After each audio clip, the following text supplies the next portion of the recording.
gimana?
ethics, man has no future.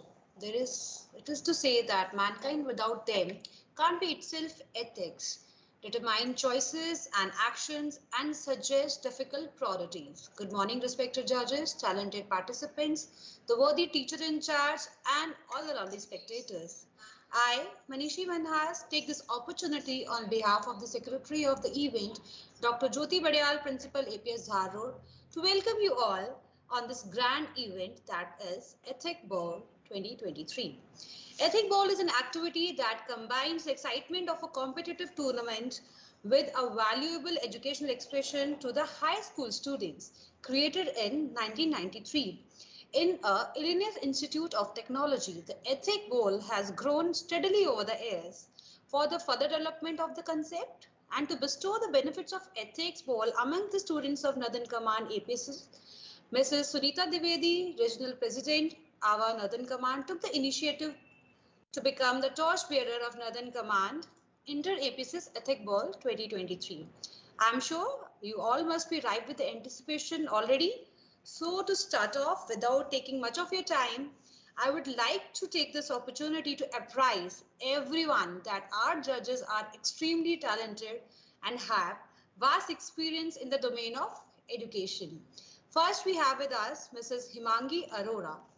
So to tell you something more about Mrs. Himangi ma'am, so Himangi Arora is an academic evangelist, founder of Nimuktam Foundation, Managing Director, Project Swabhiman, setting baby steps towards formalizing active studies in the middle school education system with experience of 15 years in the field of primary and pre-primary school education.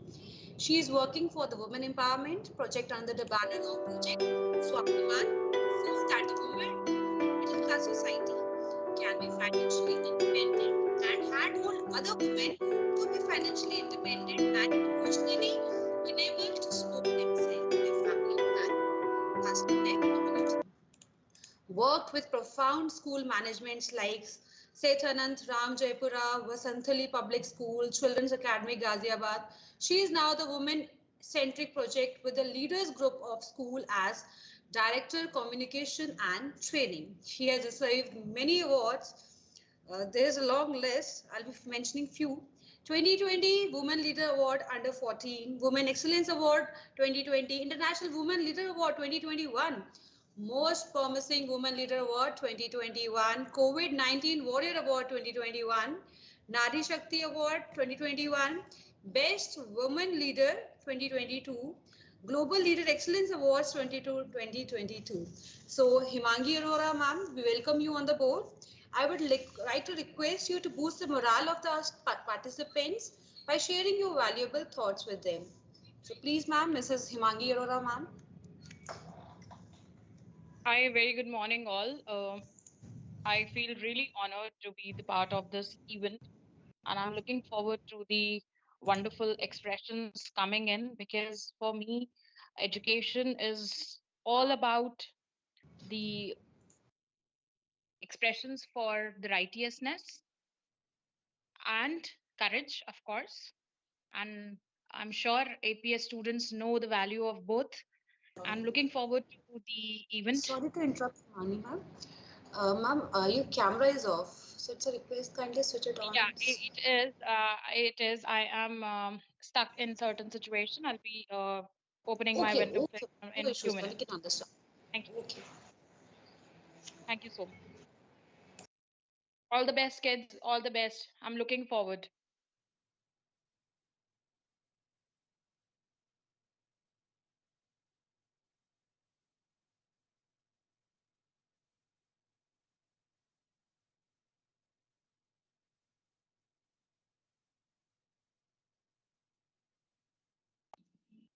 Manishi ma'am, I'll request you to unmute yourself.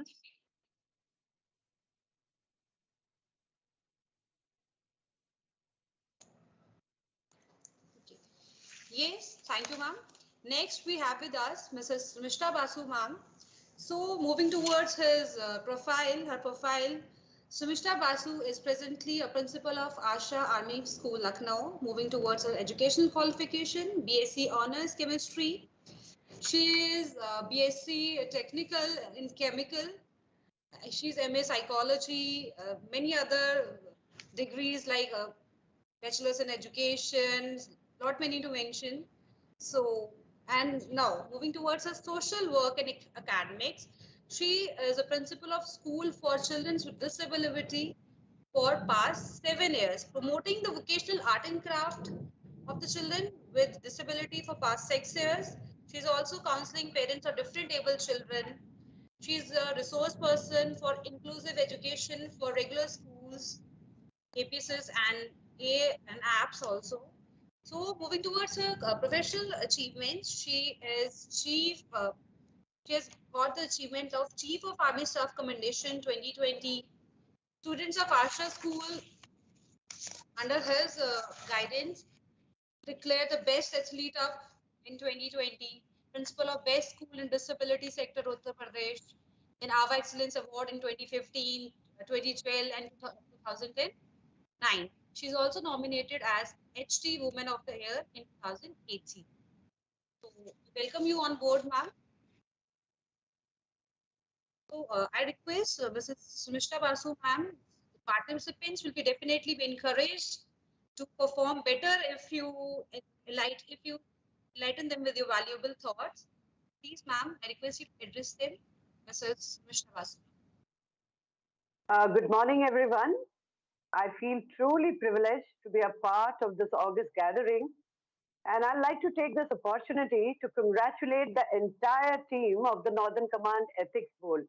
And I'll be failing to my in my duty if I don't mention Dr. Jyoti and Jaya ma'am for the success of this event. I must uh, also say that this exercise to imagine, analyze the cases, present bold strategies, criticize in a mutually respectful manner through meaningful dialogues is the true essence of Ethics Bowl. And I'm really looking forward to your feisty presentation and your eloquent dialogues, which I believe is the hallmark of the Northern Command Ethics Bowl. So, with that, children, all the very best to both the teams and looking forward to it. Thank you so much.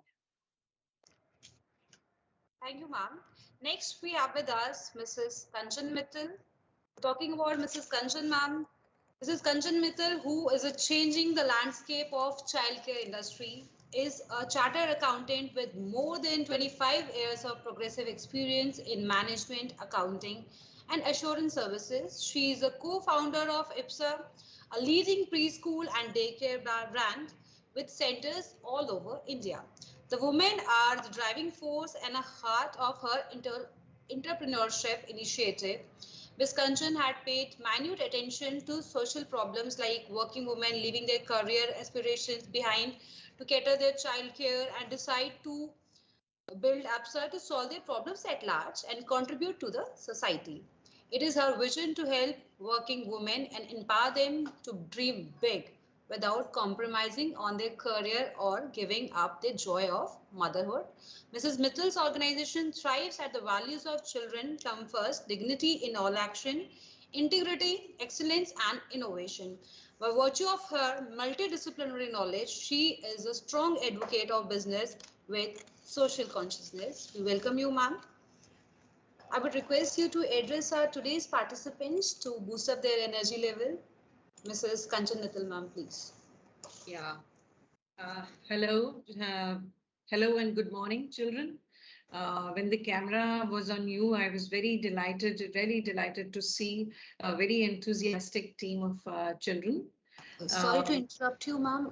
Yeah, but I see, meaning there's some problem in my system. Oh, I okay. also see a notification that we couldn't access your camera. I think something is, technology ditches us when we need it the most, sometimes. I read the case study and I'm really all ears to hear the view of the youngsters and what they think about this particular case. I'm all ears. Good luck and all the best, children. Looking forward. Thank you, ma'am.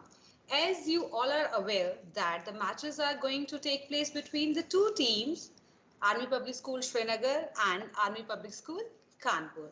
So now I will request the participants from both the teams to introduce themselves one by one. So we are starting off with the orators from APS Srinagar. APS Srinagar, kindly introduce yourself one by one. Warm greetings. I am Vitakshi from class 12th, and on behalf of my team, we'd like to extend our gratitude for this opportunity. We're very excited and looking forward to it, and we'd also like to wish the best to APS Khan. Good morning, everyone. I am Dash Yadav. I am in class 10th. I'm looking forward to today's event. Quite happy for having such an amazing opportunity. Good morning, everyone. My name is Maria, and I'm from class 12.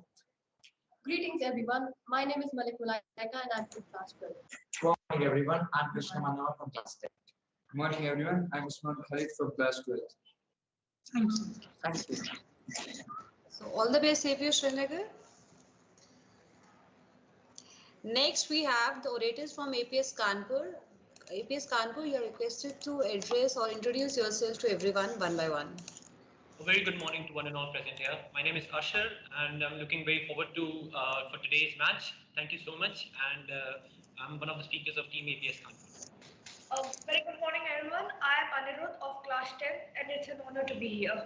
Good morning, everyone. I am Siddharth Nair of APS Kanpur, and I am a speaker for them. I am looking forward to this event. Good morning, everyone. I'm Nandini, and I'm a speaker for APS Kanpur, and we're very grateful for this opportunity, the opportunity that has been given to us. Good morning, everyone. My name is Sandra Sara, and I'm of class 10. Good morning, everyone. My name is Shubh Gupta, and I look forward towards today's match. Okay, all the best, APS Kanpur. Success is the result of perfection, hard work, loyalty, and persistence. With these core ingredients in you, you surely will put up a great show. I wish all of you a very best of luck. We all are looking forward to witness an interactive and vivacious discussion from both the teams. The presenter and the responder team will be chosen through draw of lots. The name of both the teams are written on a slip inside this bowl. So even I'm not aware what name is sort folded. So firstly, I'll be take out one random slip and let's see who is our team A. So see, my eyes are closed and it's just random. So I took out one slip.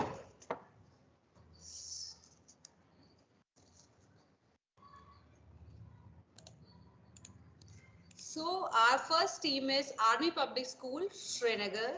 All the jury members are requested to mention in your sheets allotted that team A is Army Public School, Srinagar. Our presenter team will be team A, Army Public School, Srinagar. And our team B, our responder team will be the other team, APS Kanpur, Army Public School, Kanpur. So I'm repeating the teams, all the jury members to take a note. Team A is APS Srinagar and Team B, the responder team, is APS Kanpur. So, without taking much of your time, Albert Einstein once quoted, you have to learn the rules of the games and then you have to play better than anyone else. So, all the participants from the Srinagar and Kanpur, please be very attentive. With this notion in mind, let's move ahead. Through the course of the action of the matches, we have already sent the participants school through general instructions and guidelines, but I will just like to recapitulate all the rules in case of any doubt. So pay attention, all the participants. Each team will be given 10 minutes to present, including answering the ethical questions put up by me at the end of the case study. The reminder bell will be given after a single reminder bell will be given after 8 minutes and final bell will be given after 10 minutes. So you have to keep a check on the time as well. And after that, if you exceed the time limit, that is 10 minutes, 1 marks will be deducted for every minute excluding the time limit. So after 10 minutes, if you're taking more time, your marks will be deducted. So please keep a note about this. The other team will be given. The other team here is Team B. The responder team, the other team will be given 2 minutes to confer. Pay attention. You first of all, you will be getting 2 minutes to confer and 5 minutes to comment. Then the other team is also required to ask the questions, maximum of 2 questions to the presenter team post their commentary. So it's important to note that if you have 2 questions in your mind, You will be delivering both of the questions in single go. So the presenter team will be given 2 minutes again to confer and come back with their answers, and no cross questioning is allowed by the other team. The presenter team is required to answer the question put by the other team within 5 minutes. The team can decide whether all the member will speak or only one.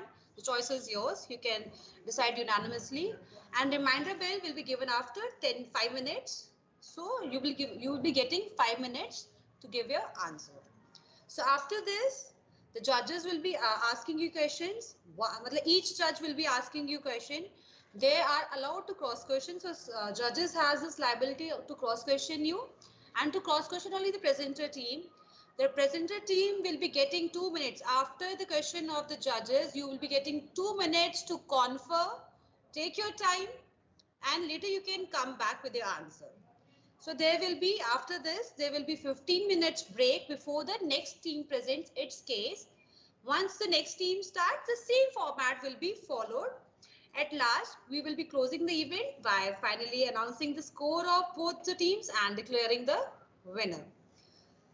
So, the key to holding a logical argument or debate is to allow oneself to understand that others' person argument, no matter how divergent it could be, their views, we have to keep in consideration about their thought process, their views. So team A is APS Srinagar. Be ready. I'm going to read you a case study now. So team A. So case study, pay attention everyone. School van carrying 20 children hit a passenger bus en route to school. 3 women in the passenger bus and 4 children in the school van died on the spot. It was the fault of the driver of a school van who jumped the signal and hit the passenger bus. The driver of school van escapes unhurt and then escapes from the accident spot also. The government announces cash relief to all the victims, dead or injured. At the same time, the government cancels recognition of the school to which the ban belongs to. The police, on complaint from the parents, arrested the principal of the school, and a search party is sent to arrest that driver also, that flew away from that place. So my question to you is, do you think that the principal could have done something to prevent the accident and loss of precious lives? So I'm repeating the question, pay attention. Do you think the principal could have done something to prevent the accident and loss of precious life? You'll be getting 10 minutes for this, and your time starts 10 minutes. A very warm good morning to the judges and all of you present here today. Death leaves a heartache no one can heal. Love leaves a memory no one can steal. Accidents can happen anywhere, anytime, and to anyone. These are unfortunate events that cause I request physical. you, sorry to interrupt in between. I request you that there no timer is to be shown here. Team A will get 10 minutes to present. So kindly remove the timer. I request the team, you can start your presentation again. Sure, Tantrina.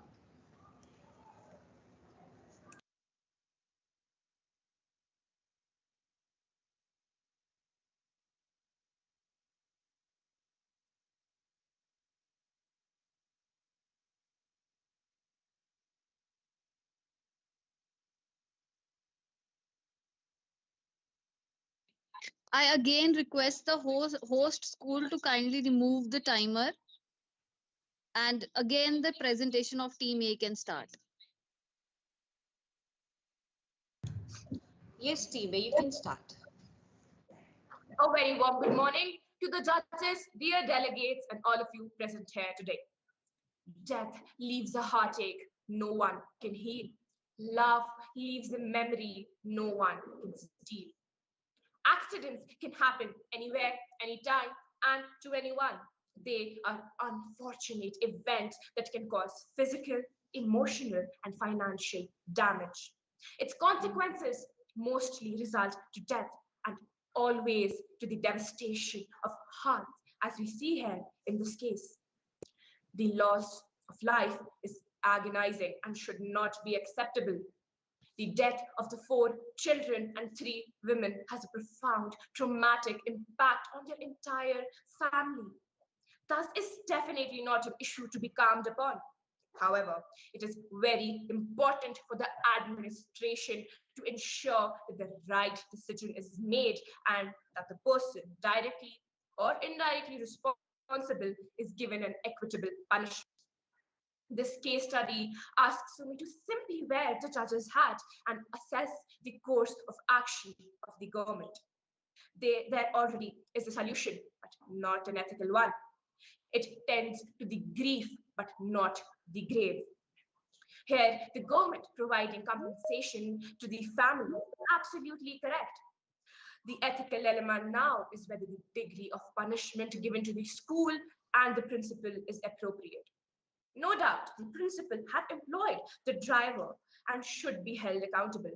However, the principal can only do as much as to ensure that the recruitment process is done authentically. He directly cannot be held responsible for the actions of the van driver that led to such a detrimental mischance. Therefore, the driver here must be given a greater penalty besides the warrant for his arrest. Not that the principal should be left scot-free. That is not what I am advising. The government could instead have ordered for the school to pay the compensation to the families. It is extremely crucial for us to here understand and not be blinded by the loss of life, because this situation puts a lot more at stake than by just providing the families the justice they think they deserve. I feel deeply because there are so many students and children who are enrolled in the school for the government to now de-recognize it. One has to also think about the future of these children. Now they have to take the pain to find a different school now, thus leading to a lot of inconvenience to everyone, especially to the teachers who are employed in the school.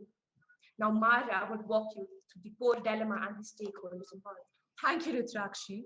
The case study above clearly shows that the driver is legally and ethically wrong, as he violated the traffic rules by jumping a stop sign and then escaped the situation after causing death of 3 women and 4 children by hitting a passenger bus. Now, this is a grave situation that we need to think with utmost sensitivity. As mentioned by my teammate, the government has compensated the families of the victims by providing some cash relief, but I believe that instead the school should have paid the families of the victims by providing them cash, as the driver does work for the school. Also, cancelling the recognition of the school was not the right choice, as even though, as already mentioned, the driver does work for the school, does not mean that the school has to take responsibility of every action of the driver. The case is being based on solely on emotions and without further inquiry. It is solely the fault of the van driver to run past a stop sign and cause such a big havoc, but also to escape from the situation. I believe that arresting the school principal was not the right choice. After all, this decision is being made solely based on the emotions. The police should instead focus on arresting and punishing the driver according to the law instead of arresting the principal, as he was not directly involved or present at the case. I'd like to sum it up by saying that the value of human life is immeasurable, as it is human who gives value to life after all. Now, I'd like to pass the case to Krishna to elaborate further. Safety is not an accident, it is a choice. These wise words also hold true for a given case study. The driver not only kept his life in risk, but also risked the life of the future of India, the young children. They might be a future prime minister, a future president, a future APJ Abdul Kalam, a future C.V. Raman, a future Sarojini Naidu. They are the future of India. And he risked their lives by jumping the signals. Now we should not even forget the trauma and grief the parents are feeling. As Dee and Shineva rightly said, there is no greater tragedy in life like the tragedy of when one loses their child. It cannot be compensated by anything. Trust me, the pain a parent feels when burying a child, even hell cannot offer that much pain. That's the grief they are going through. So this all tells us that we need to be safe on the road. Road safety is at the most priority of us. India has the highest number of road accidents in the world. It has 75,000 road accidents. It is true. And even more than 2 lakh people are fatally injured due to these road accidents. We 1 in 4 children meet a road accident every week. Isn't we are risking our future by allowing these accidents to continue? Should we risk our future? The Motor Vehicles Amendment Act of 2019 amended the Constitution's 161 provision, which deals with these road accidents. It says that the compensation of if a person dies is 2 lakhs and if is injured is 50,000. But it is important to note that the one who commits the accident, he only pays a fine of 1,000 rupees.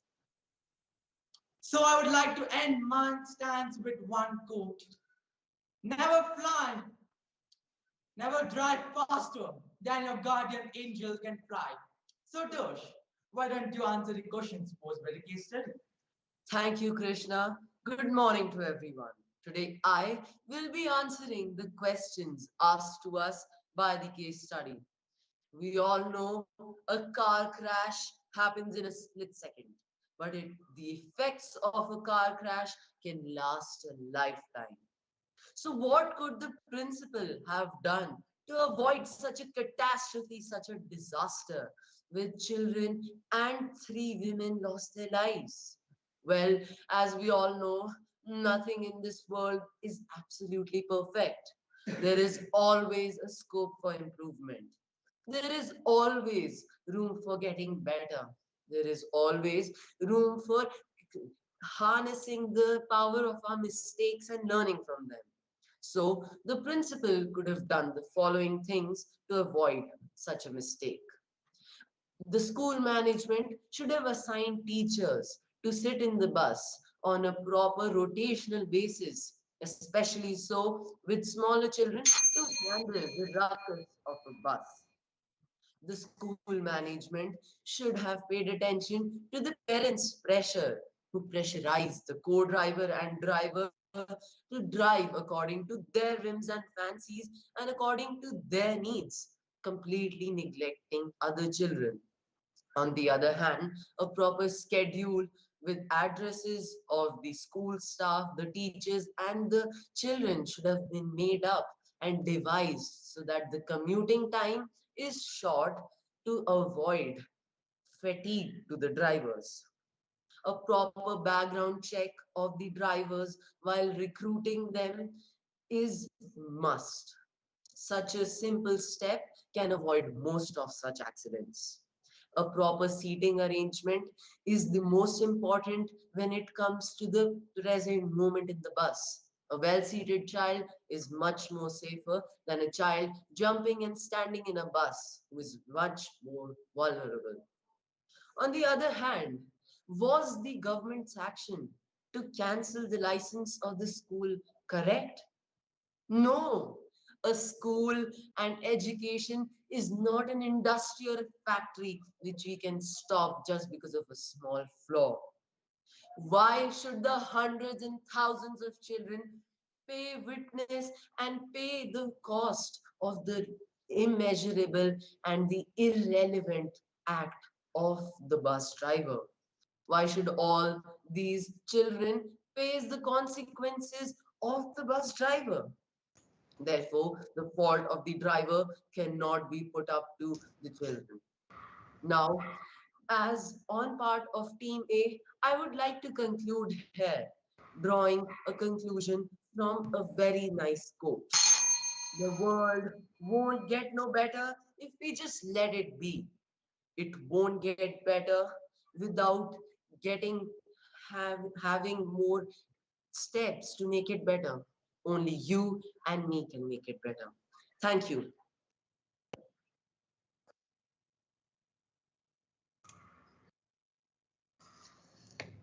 Well, very well articulated, Team A. That was such a wonderful deliberation of thoughts. So, Team B, you have 2 minutes to confer, after which you will present your summary and pose question one or two, depends upon your choice, to Team A. And it's important to note that if you have two questions, you can have to pose both of your questions in a single go. And your time starts now. 2 minutes, Team B.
Team B, your time is up.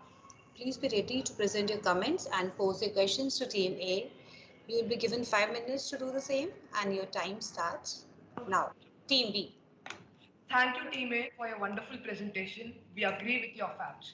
But to further elaborate the case, I would like to state that the precautions that could have been taken to prevent such accidents can be more like they can the van should be distinctly yellow colored so that the people on the road get to know about the van, that this is a school van and they should drive slowly. Other things that can be done are putting a board behind the van that the van carries children, and so people would be aware that this van is carrying children. The fact that there are 20 children in a van is also not right. We get to see this in India, and the government should take serious steps against this. Other than this, the school could have fitted a proper GPS tracking system in the van so that they get to know the live location of the driver as well as the van, and if there is any such accident, they can take immediate action. Other than that, dash cams and CCTV camera footages can also be revealed for a proper investigation, which will help in understanding the case in a clear way. Putting forward the first question, my first question for Team A is, what could be the specific reasons for the government's decision to cancel recognition of the school? Did the school have a history of safety violations, or was this an isolated incident? My second question for Team A is, what are the long-term implications of this incident on the school and its reputation? And how can the school regain the trust of the community and ensure that such incidents do not occur in the future? Thank you. Thank you. Some valid points are brought out by Team B. So, Team A, if you're Srinagar, you have 2 minutes to prepare for your answer. That's your confer time, and your time starts now. 2 minutes. 2 minutes remaining.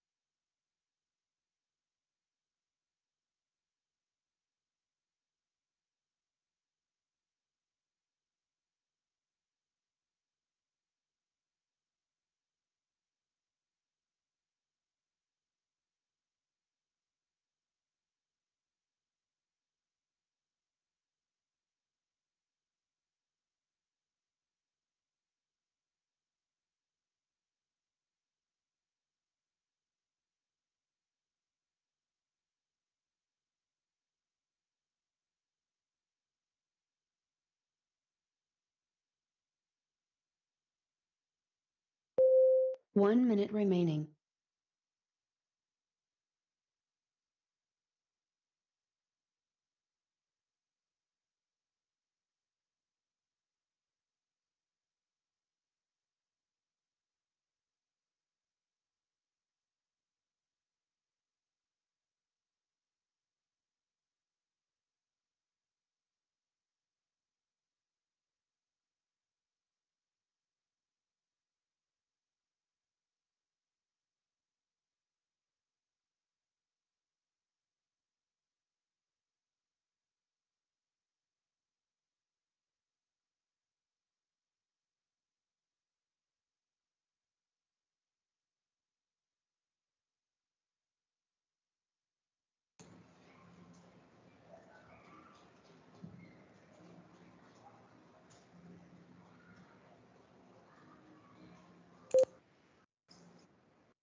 Team A, you can present your answer now. You'll be given 5 minutes to do the same, and your time starts now. Team A, if you're Srinagar.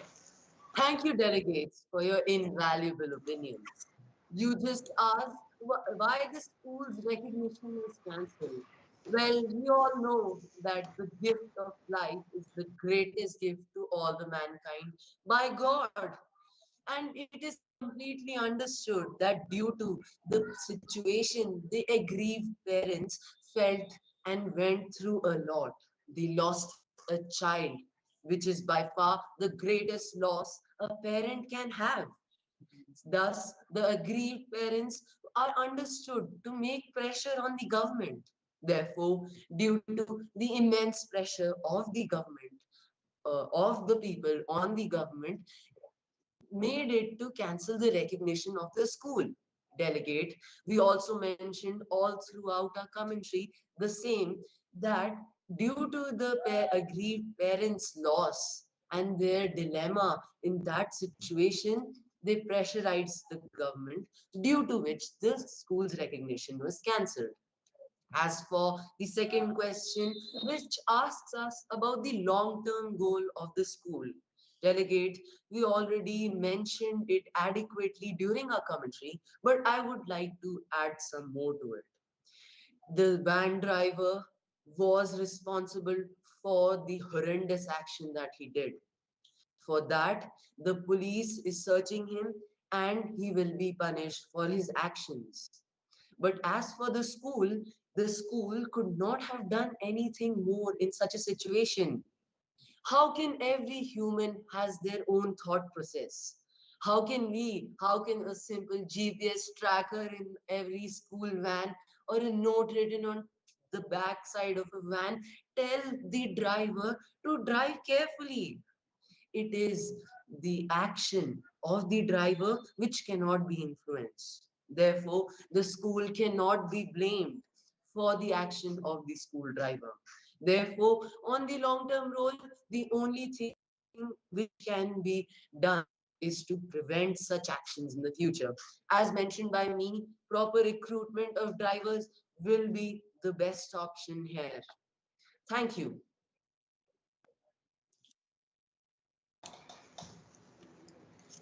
Thank you, Team A. I must say, all of you are really excelled in creativity and self expression.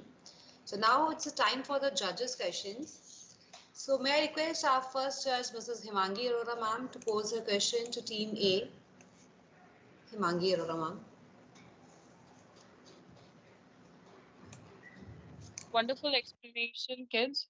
Uh, the elaboration of the situation was really at par. Uh, I want to flip the side of the opinion what you have marked. There are aspects marked in the case study, but there is no mentioning that there can be a fault in the bus.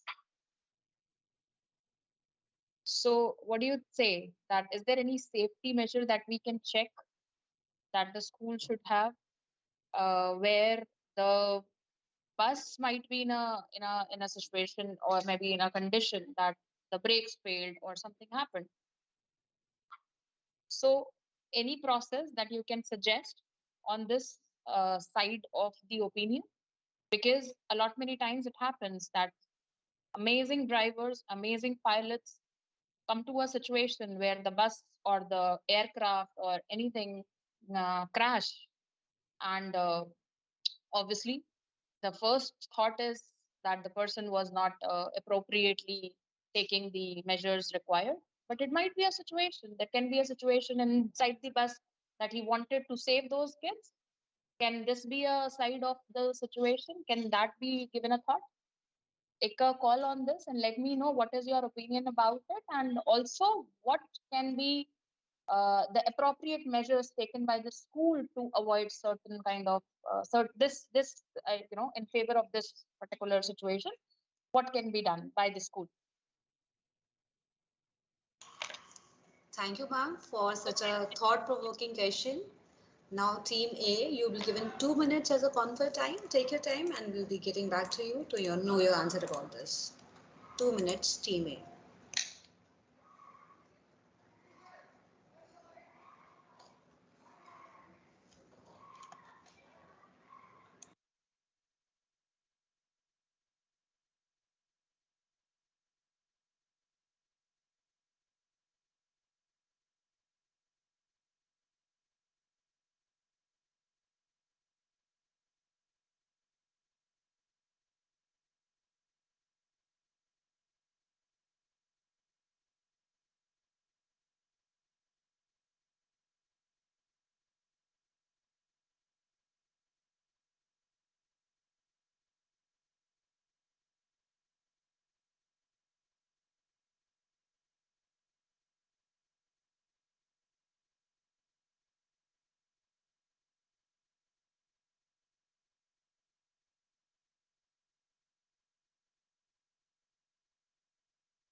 Yes, Team A, your time is up. So we are eager to listen to your answer. Thank you for the question, ma'am. Now, I would like to answer by saying that in the case study, it has been mentioned that it was the driver's fault because he jumped a signal, and after he jumped the signal and did not respect the red light, he hit with a passenger bus, which caused the accident and took the lives of three children. On the other hand, several measures can be taken to prevent such issues within the car, like proper servicing of all the school vehicles at proper intervals of time. On the other hand, a supervisor, as previously mentioned in our commentary, of a teacher can be placed in the bus, especially with even smaller children, to take care and supervise the speed, the behavior of the driver, and managing the children within the van. Then another measure can be speed tracking devices like a beeper. Whenever the speed is exceeded by the driver, that can beep and make everyone aware that the speed limits are being disrespected. This is the answer, ma'am. Thank you.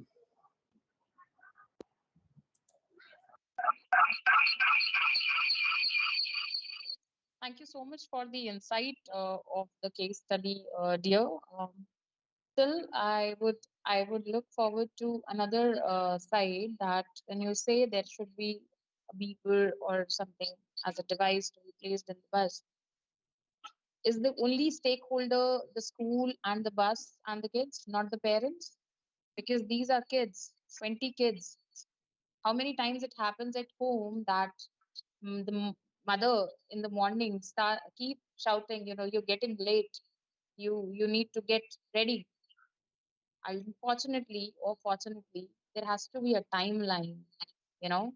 So I am considering the children are not too young. Otherwise, if we talk about the pre-primary section, there is 100% stake of parents for the children to be timely sent to the bus stops or the places where the children, the pickup spots, and there has to be a monitoring body for that also. तो otherwise कोई rush नहीं है, कोई pressure नहीं है, तो jump करने की जरूरत नहीं, right? So that idea of parents being the stakeholders in this case is need to be checked. Yes, thank you, ma'am. Family part also, and then the measures or the actions after this incident should also involve, there should be penalty on the parents of the kids who were there, but there has to be a proper process set by the school or the monitoring bodies. That's my comment on this. Because as the coordinators or the in charges or the principals, we often come across this situation that the bus is getting late and the drivers are in rush. So if the bus is late, then also there is an issue. If the bus is not on time, then there is also an issue.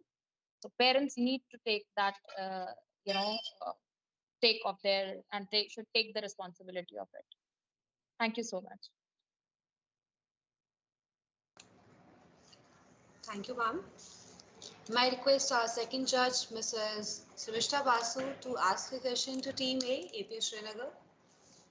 Mrs. Sumishta Basu, ma'am. Team A, well done. The case was well researched. You analyzed it good and very presented in a very comprehensive manner. But here, I would like to bring into your focus the dictionary meaning of the word accident, which says an unpleasant event that happens unexpectedly and causes damage, injury, or death. So I want to draw your attention to the word, the keyword, unexpectedly. That means it was unexpected for all the stakeholders, whether present on the premise or otherwise. That means that everybody is being taken by surprise. So, on moral grounds, the principal may be culpable because the responsibility of anything good or bad is always lies with the head of the organization, and in this case, it's the principal. What is again debatable is whether it's merely a conjecture that had the principal laid down aggressive, rules aggressively, the safety rules, the bus driver would have been careful and probably the accident could have been prevented. So my question to you, Team A, is that if you were the principal of the school, would you have stepped down, taking the moral responsibility as the head of the organization for the death of the seven victims? Or Would you have taken this as a learning experience and in future making stronger ground rules to deter any such further accidents due to rash driving of the driver, while at the same time facing the wrath of all the relatives of the victim? I hope my query is clear to you.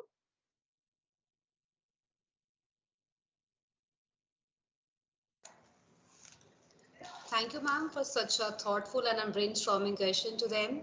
So, Team A, you will be getting 2 minutes as a confer time, and your time starts now. Team A.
Yes, Team A, your time is up now.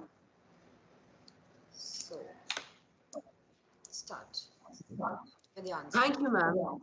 Thank you, ma'am, for your question. As ma'am, it was asked by us whether, as a principal, I would step down or take responsibility and move forward with taking it as an experience. Ma'am, as a principal, being a principal, I just don't have the responsibility towards the victims and their families. I, as a principal, also has the responsibility to take care of the future of a nation, the hundreds and thousands of the children in our school. If I step down and resign, it may calm down and cool the people who have suffered this great loss of life, which is not compensated by anything. But what about the children of my school? Why should they suffer? Accidents happen and nothing is perfect. Accidents are unexpected and they cannot be foreseen. Therefore, I, as a principal, will not step down and take it as a learning experience. And as mentioned by our team's commentary previously, would try my best and take certain strict measures so that such a thing is not repeated again. As the loss of life is absolutely horrendous and it cannot be compensated by anything, but I cannot condemn myself only for the fact that I have thousands of other children in my school who look up to me. Thank you, ma'am. Very well explained, Team A. Thank you. Thank you, ma'am. Now I request our third judge, Mrs. Kanchan Mittal, ma'am, to pose a question to Team A, AP Srinagar. Mrs. Kanchan Mittal, ma'am. Yeah. Hello, children. You have this amazing clarity of thought and beautiful speaking skills. Congratulations on that. Keep it up in all your life. So one thing that comes to my mind is I agree that principal has great responsibility, but is there anything, are there proactive measures that you can think of that the principal can take care? Accidents can happen, but as a leader of the organization, I have to reduce the probability of accidents happening. So providing a GPS or keeping a teacher in the bus is not the proactive measure that can prevent such an accident and such a rush. What is it that comes to your mind as a proactive measure to reduce the probability of such an accident?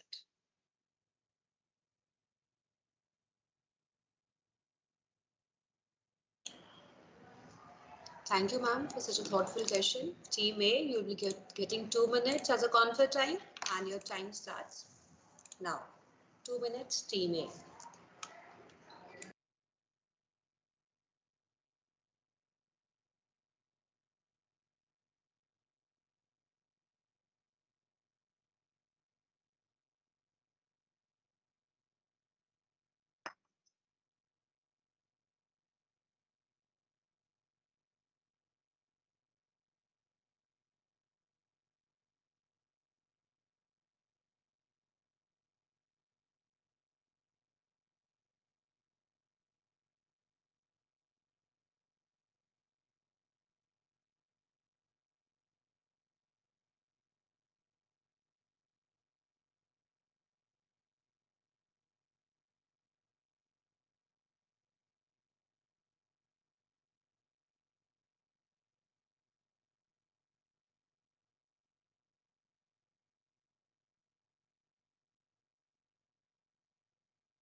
Yes, Team A, your time is up.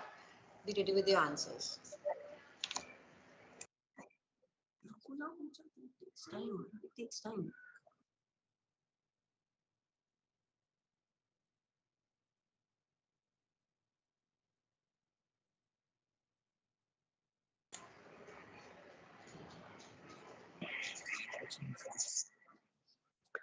Thank you, ma'am, for your question.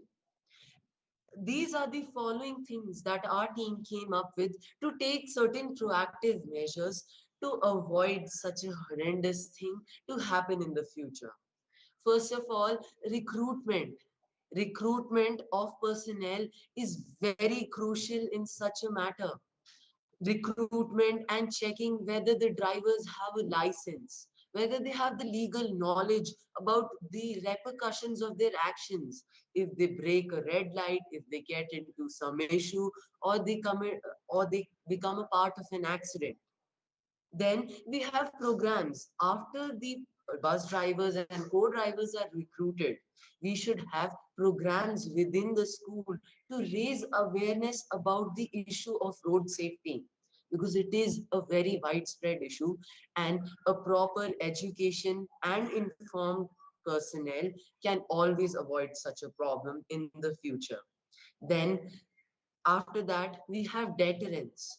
Because such an event has already happened, then it forms a deterrence. It becomes a deterrence to the other bus drivers and co-drivers. It acts as a lesson. And the bus drivers realize their responsibilities, that if they are involved in such cases, then what would be the repercussions of their actions? Then, as for someone who does such a serious mistake when the life is lost, there is no other option but to fire or suspend that driver. Now, these are very present things. But how to remove this issue from the very root? Well, only moral education is the answer to this grave problem. Only when the drivers, children, and teachers alike are informed about road safety and the importance of being safe on the road can such action actually avoided. Only when even the children are aware that if their van driver is not paying attention, breaking traffic rules, even they can approach the van driver. Therefore, the future of our nation should also have this knowledge, and we should inculcate in them this knowledge about road safety and what the repercussions can be if they break a simple rule such as a traffic light, if they don't use a zebra crossing. Thank you, ma'am. Thank you for answering it very well. Just one point that I had in my mind that you'll probably come up with. As a leader of the organization, I also set the tone of how people behave in an organization. So, can we put safety first or efficiency first?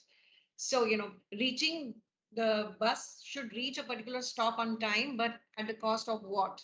At the cost of safety. So, this is what I was expecting, that one of the things that a principal could do is also this, that always keep every all the stakeholders sensitized, the parents, the drivers, the children, the teachers, sensitized towards the safety measures that one can take. But very well answered, thank you. Thank you, ma'am.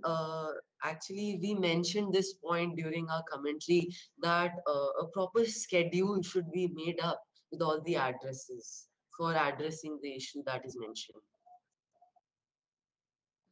Yeah, I know that. Yeah, thanks. Thank you, ma'am. Thank you, Team A, AP Srinagar, for your answers. Very well answered, Team A. You have an exceptional presentation. Now we'll have a break of about 15 minutes, after which Team B, APS Kanpur, will be presenting their case. So 15 minutes breaks to freshen up.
Welcome back, everyone. We had some very intriguing and magnificent ideas from both the teams in the first round. Now it's time for Team B, APS Kanpur, to present their case. Team Will, please be very attentive. I'll be reading your case study now. You are a traffic constable, and while on duty, you see three people riding a motorcycle without a helmet and jumping the red signal. On stopping them, you came to know that one of them met with an accident due to potholes and is severely bleeding, and due to non-arrival of ambulance, they are taking him to the hospital. On further inquiry, you came to know that the driver does not have a driving license and works as day wager. While on his way to work, he found the man lying injured on the road, and in a rush to take him to hospital, he left his helmet on the site of the accident. The driver expresses his financial inability to pay increased fines, and recently, due to the enforcement of new Motor Vehicle Act, you are under severe pressure from your seniors for strict enforcement.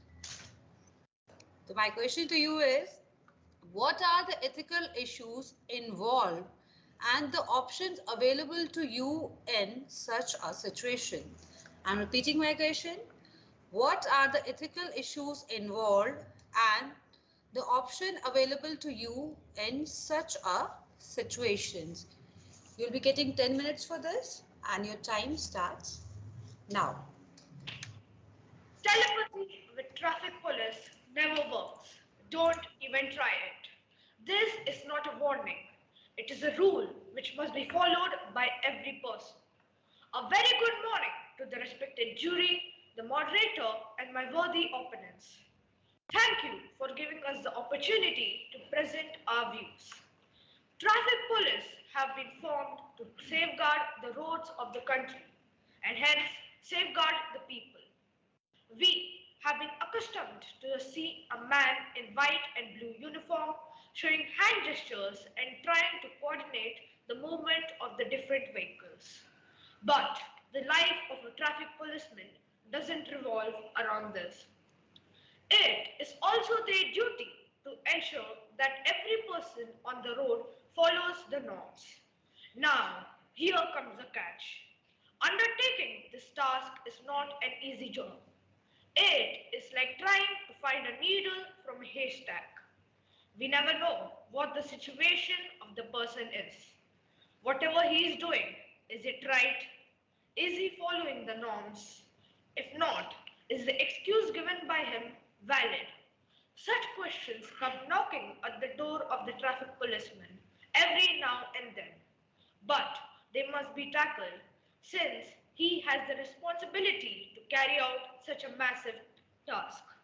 Satya Sai once said, "How can anyone be called human if being born a human being and growing in a human society, he does not recognize human values? You must see that you don't harm any living being. He alone is a redeemed being who causes no pain to others and avoids pain to himself." Civil or public servants operate in environments subject to regular change and replete with competing demands and obligations. In an environment of uncertainties, values provide a compass for guiding activities. Emotions also play a vital role in the work of civil servants. Therefore, emotional management is essential for ethical conduct. Civil servants need not just adhere to their duty, responsibility, and commitment as per the conduct rules, but also require having emotional, social, and ethical competence. Police officers are often faced with the maze of obligations in the performance of their official duties. This means that the officer must take a decision which might conflict with societal and his own personal ethical morals and values. Police officers take an oath to protect and serve the community, and the sole meaning of their lives is to serve humanity. It is critical for officers to use their discretion and judgment in determining the best course of action action on a case-by-case basis as they are constantly faced with ethical issues involving their off-duty behaviors, upholding the law and our rights, using necessary force, acting impartially and profiling. As a traffic constable, we must ensure road safety, and to fulfill that, we must have emotional intelligence and awareness. It is also important to understand the situation which is being presented in a very detailed manner. This case would have been much easier if there was no emotional aspect to it. If there was no life affected in this case, then it would have been much easier for us to decide as a traffic constable. We must ensure road safety, but in this case, we face the dilemma of choosing between saving a precious life or carrying out our duty. There are many laws which had been violated by the people who were trying to save the person's life, like the Section 129 of the Motor Vehicle Act. This section mandates wearing a helmet while riding a two-wheeler, subject to government rules. Section 130. This section states that any driver is obliged to show the registration certificate, driver's license, permit, or any such documents if demanded by an officer of the Motor Vehicles Department. If we do not follow these rules, the punishment for anyone caught without a helmet while driving or riding a two-wheeler can go up to a fine along with the suspension or seizing of the driving license. The most sensible and logical course of action in this situation would be to provide proper medical facilities and healthcare facilities with mobility, as mobility is something very common these days. If an ambulance is not able to come in time, the constable can use a police vehicle to take the victim to the hospital. Other than this, he also has the right to stop a vehicle and tell them to take him to the hospital. We must investigate the case in a more detailed way and take appropriate fines from the people who violated the law, as everyone is equal to law, no matter their economic condition, gender, religion, etc. This case clearly tells us that the person who's driving the motorcycle has violated the law in the past because he has a bike but no driver's license and no helmet. He can be shown sympathy and given a strict warning for the selfless act that he did. But this would not be correct. This would not be the correct enforcement of law here. We also cannot deny the fact that the person was injured at the first place due to potholes. Other than this, we should also understand that the traffic constable should take necessary actions and not send the injured person on a bike, as the person can have any injury. It can also be a spinal injury, and so it is necessary for taking the injured in a four-wheeler. Thank you, Siddharth. As a traffic constable, it is our duty to enforce traffic laws to ensure the safety of citizens on the roads. In this scenario, there are several violations of traffic laws, such as riding without a helmet and jumping a red signal. And the driver does not even have a license either. However, the situation has become more complicated due to the injured person who needs immediate medical attention. In such a situation, it is important to prioritize the well-being of the injured person first. As a first responder, we should provide first aid to the injured person, if possible, and call for an ambulance or medical assistance immediately. Once the injured person's condition is stable, we can proceed with the legal formalities. It is important to show empathy towards the driver's final situation, but at the same time, it is crucial to enforce traffic laws to ensure the safety of citizens. We can explain to the driver the seriousness of the violations and the consequences of violating traffic laws. We can also inform him of the fines and penalties he might face and offer him a chance to pay the fines in installments. As a traffic constable, we must perform our duty with fairness, compassion, and professionalism. We should handle the situation in a way that prioritizes the safety of citizens and ensures the enforcement of traffic laws while also being considerate of the driver's financial situation. At last, I would like to quote John Rawls: compassion and justice are not two separate virtues, but rather it is the two sides of the coin. Thank you. Now I rest my case. Answering to the moderator's question, the ethical issues involved in the case are as follows. In the given case, the police constable faces a dilemma where he has to choose between his administrative duties and saving the life of an injured person. second ethical issue involved in the case is that the person who violated the law had used incorrect means, but that was for a good end. Like the person had left their helmet at the site of the accident, but it was only to save the life of an injured person, and saving the life of an injured person comes before any law. Coming to the second part of the question, that is option available to us. Like I mentioned in my case study, we can have two options. The first option is to let the people who are trying to save their life go. But in this situation, we're not doing our duty. So the most logical and correct course of action or option in this case would be to stop a car and tell them to take the victim to the hospital, or to call for an ambulance or a police vehicle which can send them to the send the victim to the hospital, because the injury that is sustained by the person can be of any kind. And to ensure his safety, we should always try to send him in a four-wheeler, which would be more comfortable for him. Thank you. Thank you.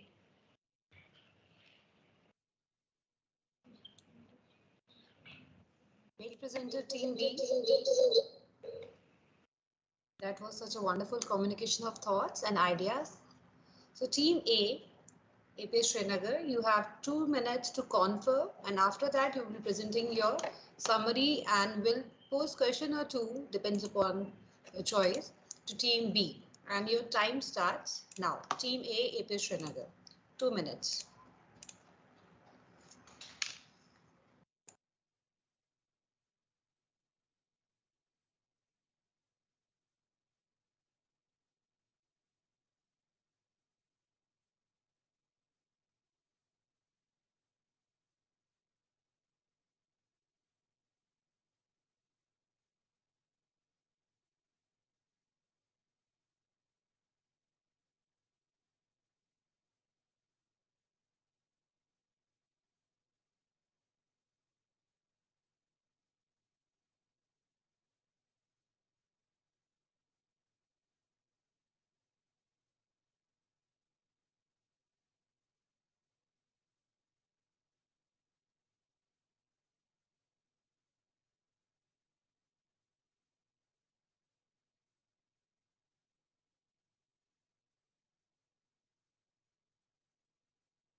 Yes, Team A, your time is up.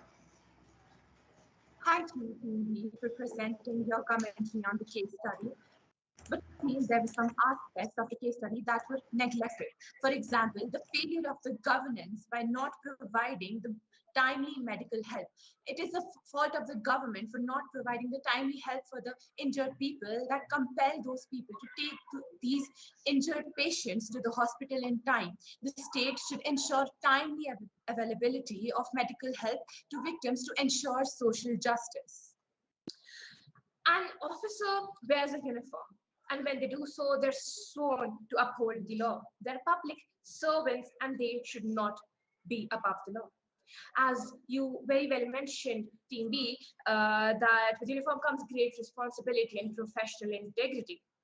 But what I feel here is you are neglecting this aspect is very well mentioned by my teammate, that the government is clearly failing in the given case. They could not provide the ambulance and medical aid in time, and even the potholes in the road led to such an accident. So you here are, maybe I felt, was not taking a clear stand. So probably blaming either the government here or the authorities would be smarter, not only ethical but fundamental. So my question to you here is, what as a traffic constable will your course of action be to make sure that the government improves these areas that they are lacking in? Thank you, Rudrakshi. As my teammate just mentioned, that not only the person who fell down and the person, the motor person who is saving him can be talked about in this case. They are not the only case holders. This is a part of the case study that was neglected and we personally feel was not completely done justice to. Therefore, I would like to add on to it. The government should have improved the facilities. Why are there potholes in government roads? It is clearly the fault of government.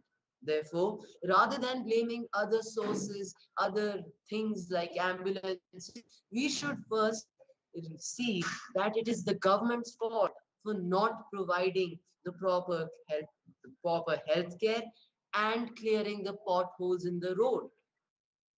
So, delegates, my question to you now is, you mentioned that a fine will be taken from the motor car savior who saved the person who was injured, right? And it was also added that you may be taking maybe accepting installments for the fine, which is great. Now, my question to you is, let us put ourselves in that situation. For example, I am the person saving the injured man. Would I not be discouraged deeply? Would not it create a scar and a stain on my mind forever? Is that what I get for saving a person? Is that what I wasted my time, effort, energy, and conscience for? So, this is my question to you. Won't the fine discourage the person right there? I completely understand that a traffic constable, it is your duty to do so. But if you take a fine, are you not realizing that it would discourage and leave a stain on the minds of the Savior forever? Thank you.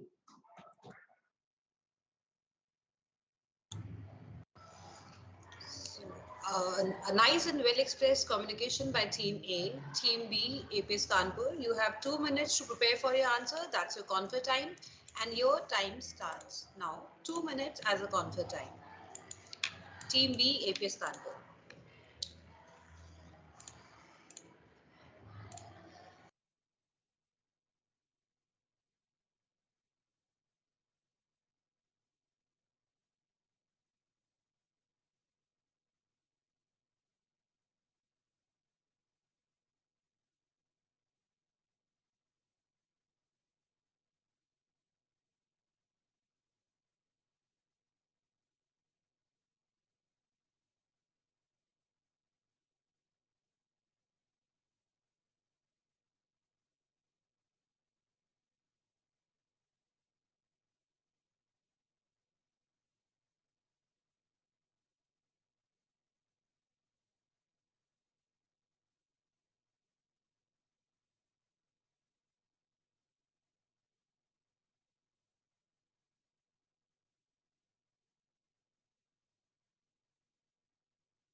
golden hour. Team B, you can present your answer now. You will given 5 minutes to do the same, and your time starts now. 5 minutes, Team B, APS Kanpur. Thank you, Team A, for your wonderful comment. We really take that into consideration. Now, answering your first question, the course of action, our course of action as a police constable would be to obviously stop the people, ask them why they are doing this, and then make necessary healthcare arrangements, so that the victim of the road accident can be taken to the hospital. We can do this by providing them healthcare with mobility, or we can assign a police vehicle to go and leave the victim till the hospital, like I mentioned in my presentation. Other than this, we as the traffic constable have the right to stop any car and tell them to take the victim to the hospital. Except for this, my teammate Anirudh would like to add up.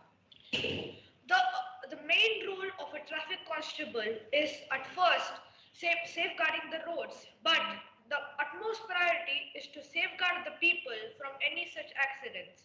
Here, the utmost duty of a traffic constable is to, as stated by my fellow teammates before, is to at first look for his duty and look after his duty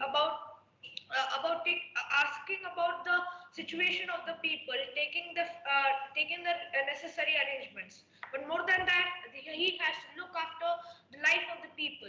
As clearly stated in the case study, the person who has been injured is severely bleeding. So, as stated by Siddharth before, it may more consideration into this and more detailing to this might cause severe injuries more towards the injured person. So he must look after every single detail after coming into the answer. The second answer, as for me, like you mentioned, the potholes were one of the main problems that caused the accident. And in our presentation, we pointed this out. The government could have taken actions to prevent the case in the first place by filling up the potholes which would have resulted in something like this not happening. Other than this, the fact that the fine is being taken from the people who are trying to save the life is right, because law is equal for all. The sympathy can be shown towards the people because they've done a very selfless act. But at the same time, we should consider that if he would be like obviously in a very tense situation. He would speed and then take the victim to the hospital, which could have led to a more severe accident, which could have affected other people's life, their life, and the victim's life. So the fine should be taken as a to make the people realize that they have done a mistake. Other than this, there are videos that are shown to people who violate the laws, so that they understand that what their mistake was, and so that they do not do this again. Now, at last, the main intent of Motor Vehicles Act is to save the people, which clearly tells us the safety of a person is above the law. And if we neglect taking the fine, the case will be sent to court, and eventually the settlement will be made. Thank you.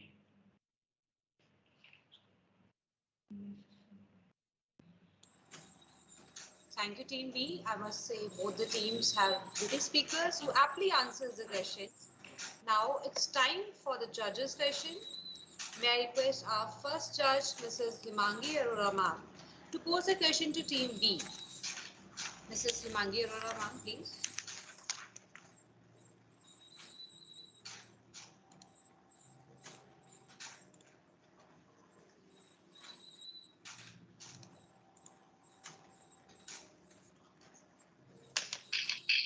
Wonderful elaboration, team Kanpur. I I very well understood that you have been giving the right pointers up, and I'm sure the case study is very much clear to you.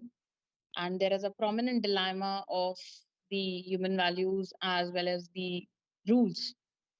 So, if we need to bridge the gap, what as the young generation you think should be done or should be there? What is the element in terms of the human values or anything that you can think of? I want prominent at least three characteristics that you think are important to bridge the gap between compassion and the following of the rules or implementation of the rules that are there.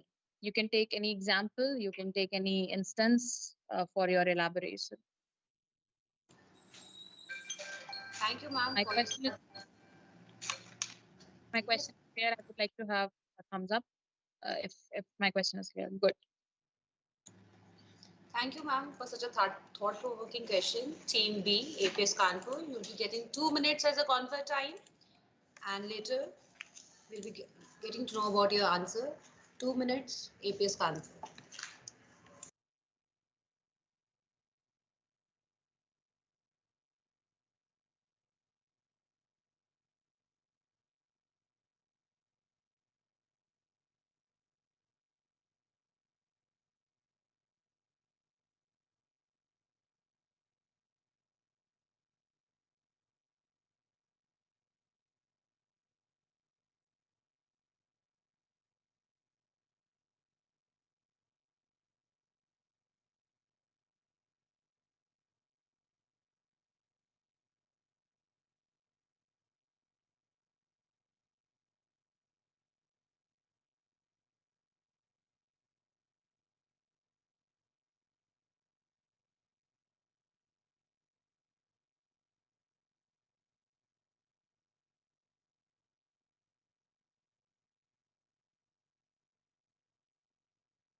Yes, Team B, your time is up. Start with the answer. Thank you, ma'am, for such a wonderful question. It really made us think a lot. Now, answering to your question, the main problem in India is underage driving. As youngsters, we are not we are not mature enough to understand the responsibility of driving a vehicle. Many 13 to 14-year-olds take Activas, go on the main roads. The problem with this is you can actually not only risk your own life, but others' life as well. And to bridge this, to make compensation for this, there must be education programs that teach children about how to handle two-wheelers, and there should be a proper checking of license before any kind of vehicle is allotted to them. This would obviously scale down the kind of problems that we are facing in road safety. And another characteristic which has to be developed in the youth of the nation is presence of mind as well as compassion towards strangers. These days, the youth are thinking that whatever they're doing, it should be done only under limelight, and they should not see the needs and wants about the different people. So what the youth can do is that whenever they see a situation in which they can play a big role in saving the life of an injured person or a person who is in dire need for help, as given in the case study, they have to go out of this limelight and look for solutions. For example, one of my friend who was coming after a long drive had seen in a highway that a child was sitting and crying with a bleeding leg. He had inquired about the child and saw that the child was a resident of the nearby village and got severely hurt due to an accident. My friend had taken with the help of his father, had taken immediate steps and ensuring that the person reaches to his village and at the same time get necessary medical treatment. If this characteristic is developed into the youth, then every person will live in harmony, and every person and not no person will think that they are superior or inferior to others, so they can't help them. The third characteristic is in nowadays, in today's world, the school in pre-primary, especially in pre-primary, the children are taught from starting all the rules and regulations. Like in the classroom, their walls are being drawn with the traffic lights, and they are educated about every rule and regulation. So, like from the starting now, all the children know like what is wrong and what is right.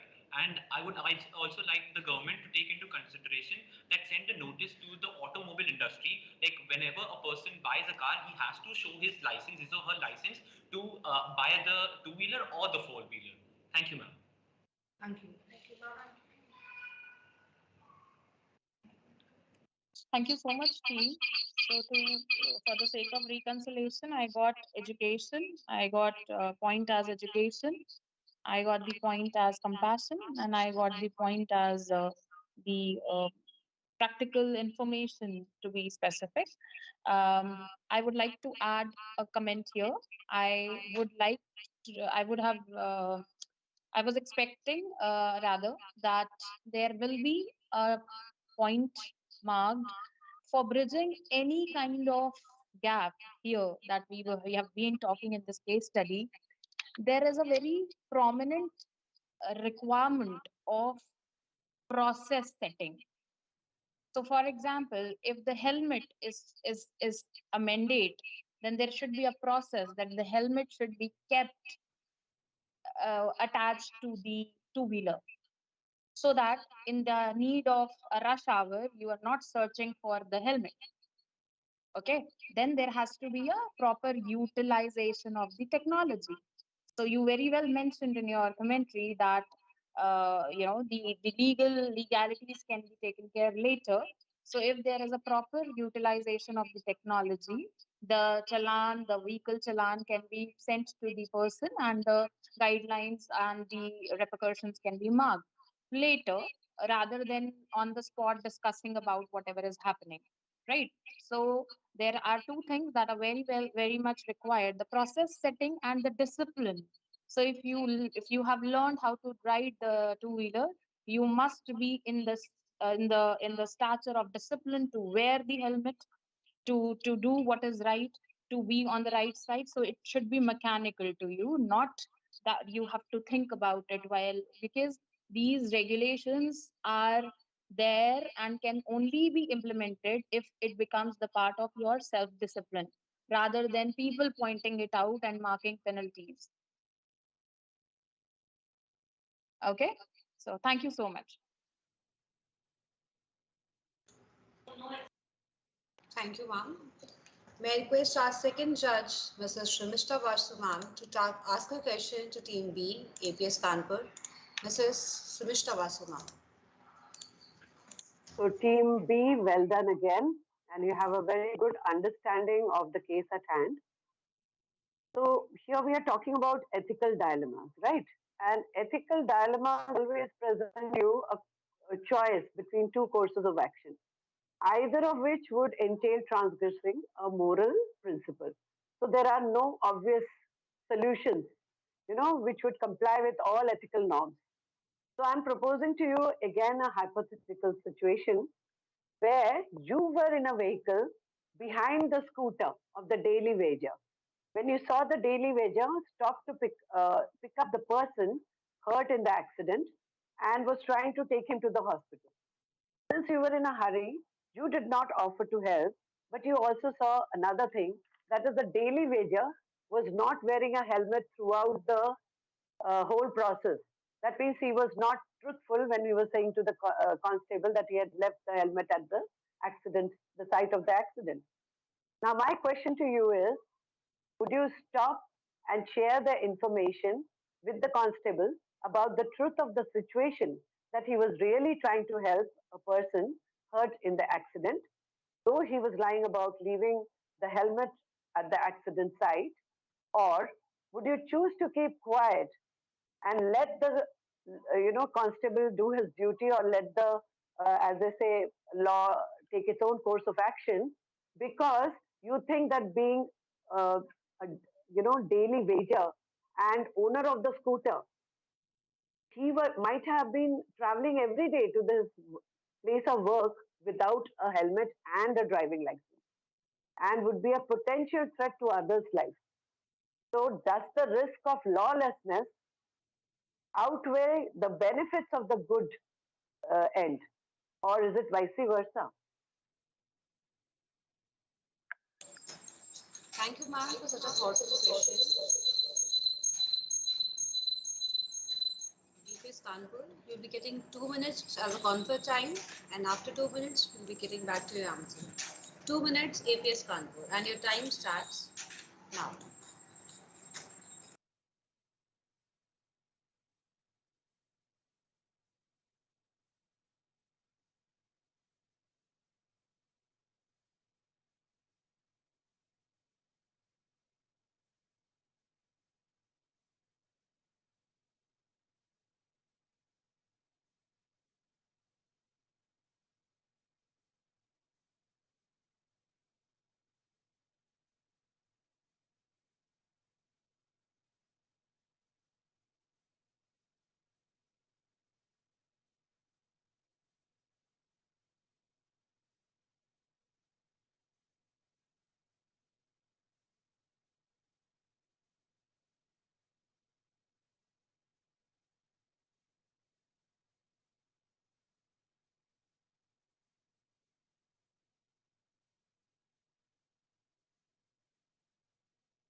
Team B, your time is up.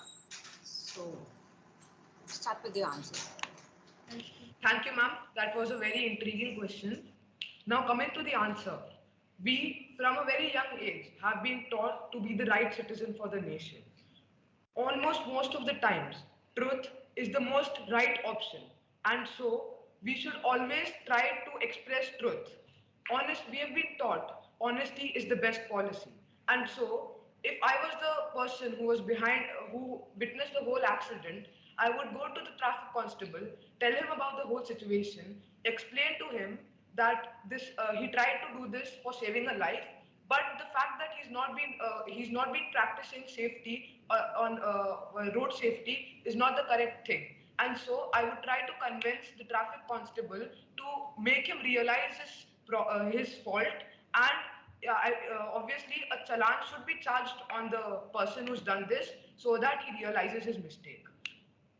At the same time, we know that he has violated the law, but it was to make good ends.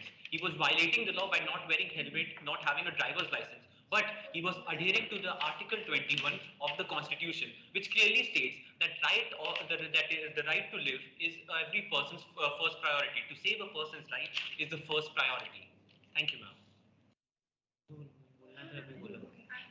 Ma'am, sorry, my fellow teammate Nandini would like to add. Also, no, the absence of a helmet also means that the person's life, the person who is trying to save someone else's life, his life is also being put at stake. His safety is also being put at stake, as well as the other people who are driving on the road. And also that saving someone else's life does not mean that our wrongs are justified. So, while conversing with the police constable, I would try to convince him that he should talk to the person and make him realize that it is putting his safety at stake as well as the other person's safety at stake. Thank you. And make him realize that jaan hai to jahan hai.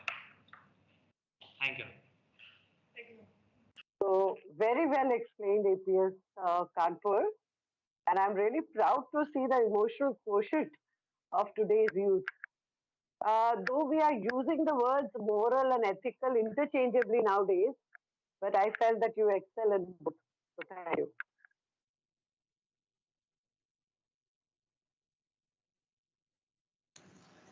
Thank you, ma'am. Now I request our third judge, Mrs. Kanchan Mittal, to pose a question to Team B, APS Kanpur. Mrs. Kanchan Mittal, ma'am. Yeah, congratulations, Team B. Very well articulated and very well said, very well thought about. So my question comes from Sharmishta ji's question only, and a little bit from what Team A asked you. That I feel that the poor constable has a lot to balance on his hand. On one side there is a huge fine target probably that has been set by his supervisors. On second side he has to take a compassionate ground. There's a patient, there's an accident victim that is present on site, and any action that he does has future implications, as Team A rightly pointed out, that in future, how do we ensure that people don't, this does not become a deterrent to anybody in future coming out and helping accident victim. So as a civil society member, what do you think? How can we support a person who's in such a situation to take a decision? If you're not driving in the car behind the two-wheeler, if you were somebody who was present at site, what would you do?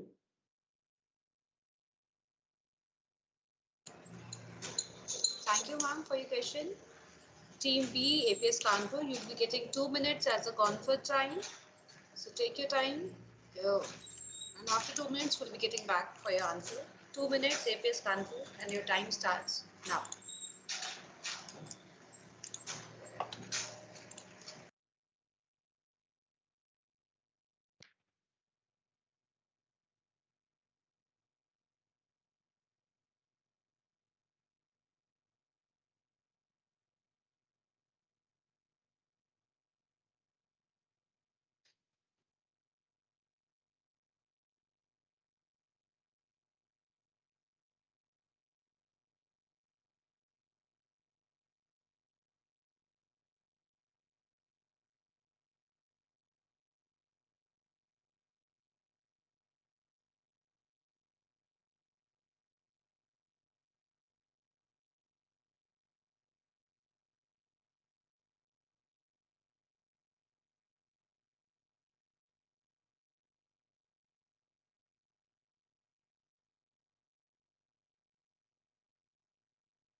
Team D, APS Kanpur, your time is up.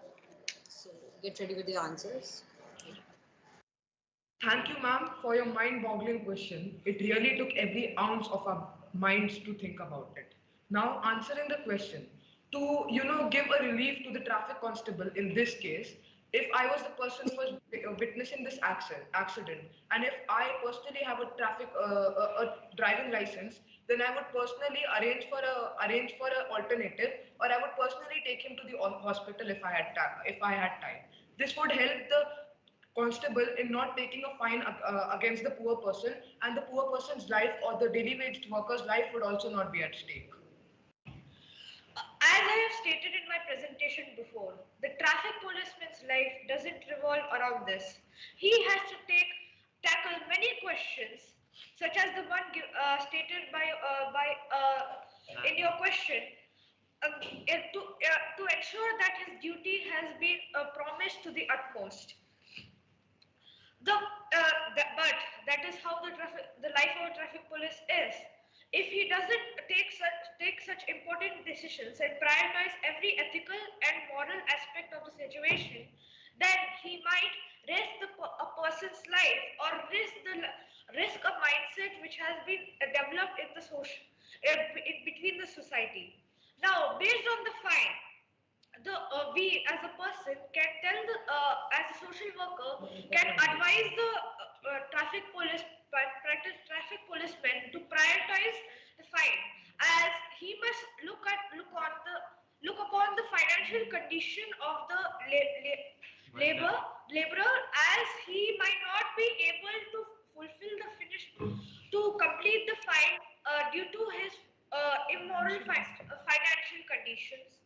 Other than this, adding to Anirudh, there is also a possibility of the the traffic constable to make the fine a little flexible, or so that the daily wage worker can pay the fine. If not, then this case can also go to the court, where a proper settlement would be made. At last, I would like to end the answer with a quote by a wise man that says, "वो मनुष्य ही क्या जो मनुष्य के काम ना आए." Thank you. Thank you. Very well said. वो मनुष्य ही क्या जो मनुष्य के काम ना आए. Yeah, very well said. Thank you. Yeah. Thank you, ma'am. Those were very, very encouraging and engaging questions asked by the judges, and you answered them very well, Team B. With this, we have come to the end of yet another round of this intense and lively discussion. So all the judges are requested to forward their result sheets provided to them to the host school APS Dharo as soon as possible, so that within time the compilation of the result can be done. We'll now take a 15 minutes break for compilation of your result, which would be followed by the declaration of the today's result of the ethic polls. 15 minutes break. All the judges are requested to forward their scorecard result sheet as soon as possible. Thank you, everyone.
Look at the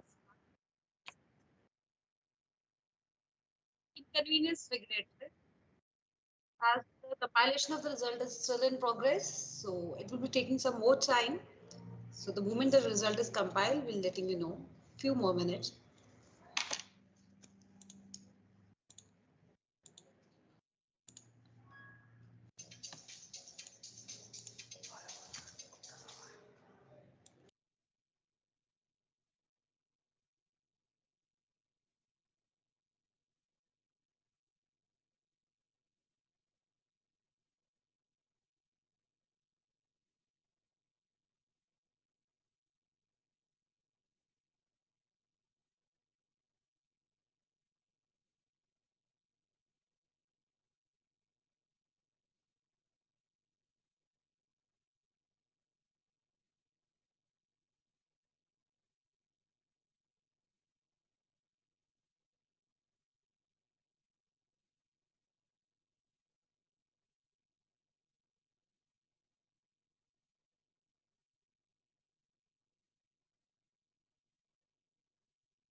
Thank you everyone for your patience.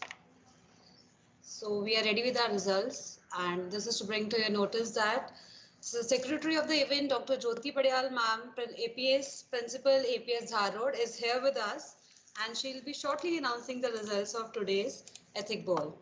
Dr. Jyoti Padiyal ma'am, over to you ma'am.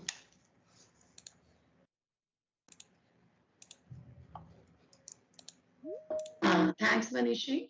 Thank you so much, Manishi ma'am. Dear students, I would like to mention here that keeping in view your enthu and zeal, all the participants are winner from my side because you both the teams have given their best, right? So winning and losing doesn't matter, right? What matters up to this level, right? That is too much. I congratulate the school principals, your mentors, your parents who must have contributed to prepare you. And dear children, this is not the last stage, right? Why I'm saying this, that the team who will lose should not disappoint. This is not the last. There is long way to go, right? So we will be having number of opportunities to express ourselves. Whatever whatever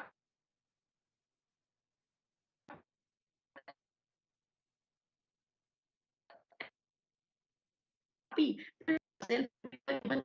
express. So really a matter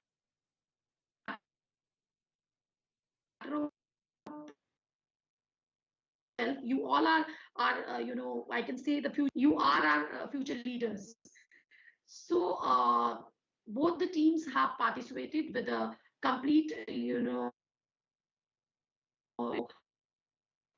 I think all the cameras I don't see. I request moderator to just announce that why I'm not able to see. Is there any technical glitch at our ends? No, ma'am, from our end, there's no glitch. I'm just thinking it's a network issue. On I'm my visible to call, you. yes, ma'am, but the video is not that clear, and your All the teams, voice is all also. the teams. Yes, ma'am, all the team's camera is on, everyone is there. I guess Voice some is clear. network issue. Ma'am, it's bit cracking, and your video is also not clear. Something is there, right? Some technical glitch is there. Maybe, ma'am. So kindly check at your ends first.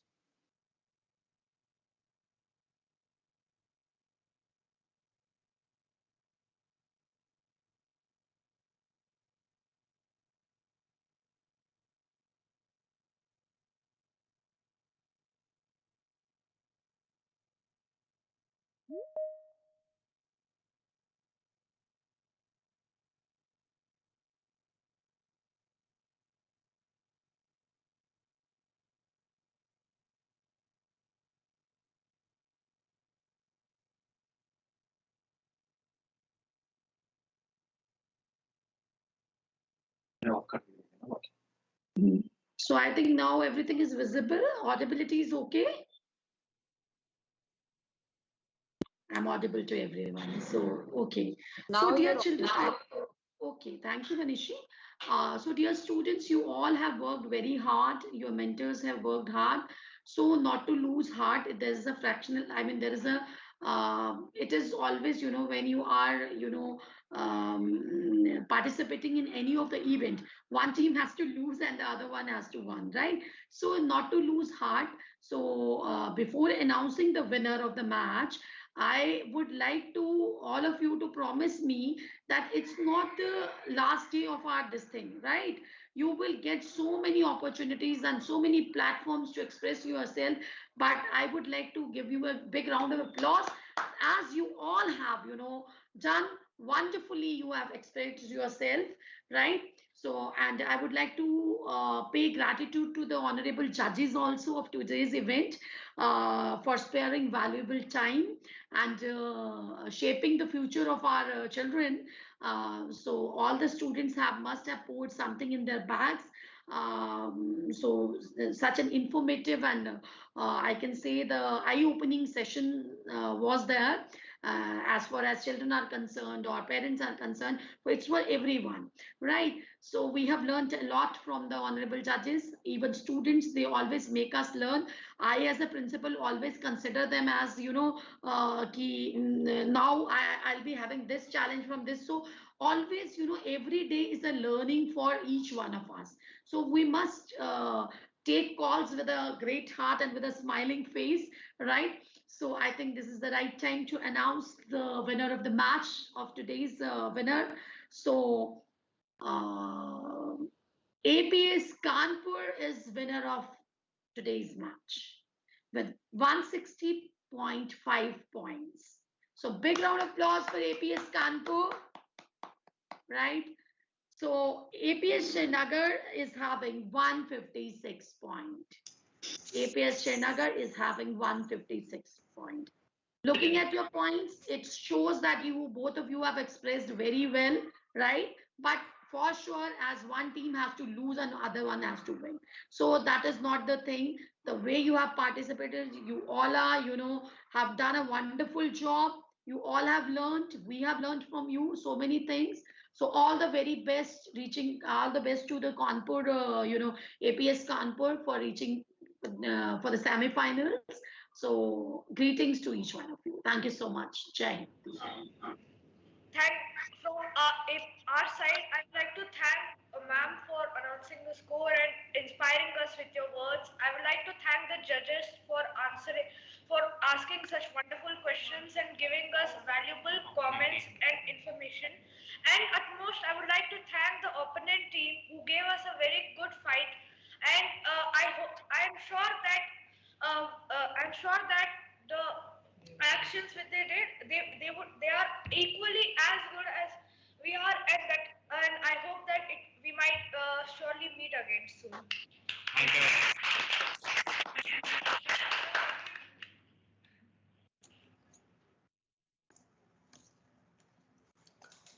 APS Srinagar, anything from your side?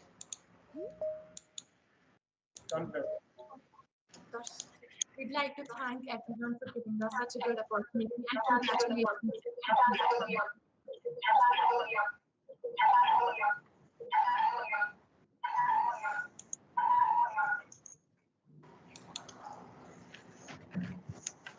So it's been a pleasure with you all being here today. Even I have learned a lot from you. That's all from your side. Thank you and have a very wonderful day ahead. And congratulations, APS Kanpur. You portrayed a best example as a teamwork on screen. So highly appreciated. Congratulations. That's all from my side. All the best. Thank you, everyone.